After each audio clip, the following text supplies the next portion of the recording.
I have an issue with the way these mower blades are performing. I will explain the problem and show the solution.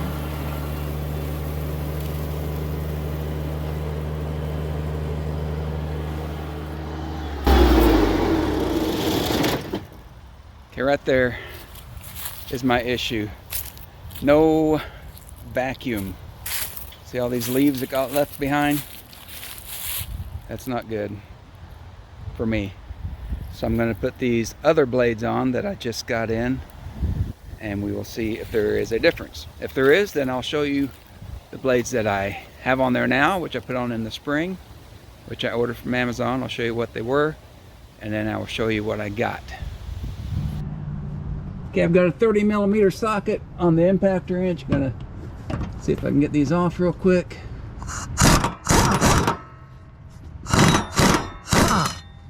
Barely enough.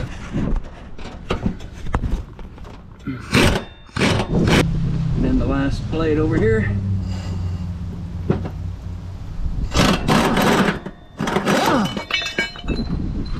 Okay. Now on these spacers, there was actually 3 on this one, 3 on that one, 1 missing over there apparently, but all the spacers below the blade, this cover goes on first. So the old blades, the new blades, my issue was not enough vacuum with the old blades. They did fit, which I bought blades on Amazon before that the hole was too big and they did not fit the spindles. So these do fit. I'll give you the part number. These look like they also fit. The difference,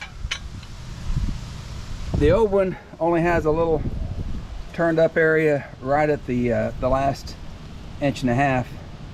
The new ones has a much longer turned up area, so the hope is they will create more vacuum and throw the leaves and grass out farther. So getting ready to put these on, I noticed they are not super sharp, pretty blunt edge. I mean, they would work, but I'm going to sharpen these before I install them. I have a couple of videos how to sharpen lawnmower blades, so I'm not going to show that. So I've got a nice edge on these blades now. We'll go ahead and install them. Like I said, I've got other videos on how to sharpen lawnmower blades. You can look those up, and you too can have nice looking edges like this with no special jigs or any kind of adapters on your tools. Install the new blades now. I do have 3 washers below the blade, just like they came off.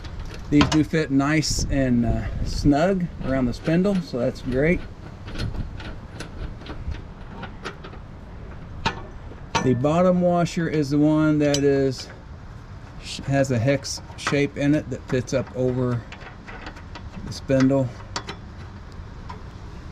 You always put your blades sharp edge down. Okay, let's go ahead and see if we can get the other one in. Make sure all the washers are going up around the spindle. The blade is seated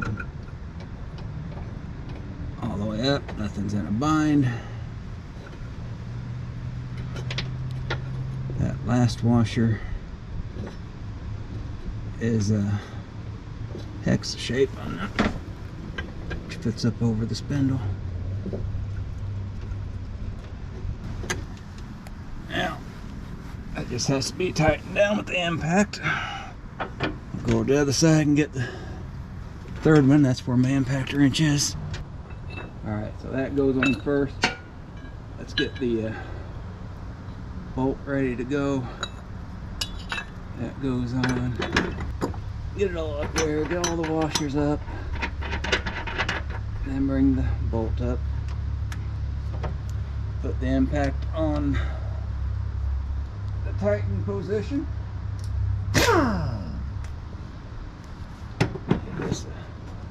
That'd be good.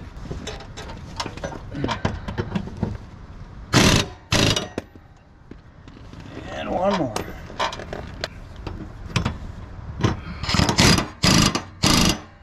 Okay, they're all good. One last visual inspection. Everything looks good. All right, I'm back here in the same spot. You can see all the leaves that were left behind 10 minutes ago when I mowed that 20-foot strip. I'm just gonna go over that again and continue another 10 feet. Stop and take a look and see if we have any better results. It's gonna get noisy here.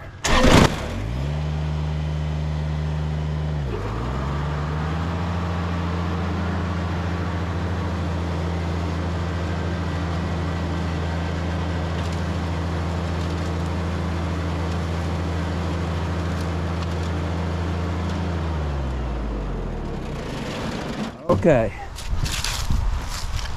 Yeah. There are still a few leaves, but I can definitely tell a big difference. It has a lot more suction. Down here where I went over it before, it's almost clean. I recommend blade number 2. So definitely makes a big difference. If you use your mower like I do, I don't rake this yard, obviously. It's way too big. When the leaves start falling, run over them with the lawnmower once a week or so, keep them mulched up, and that's way easier than the alternative. That's how that works.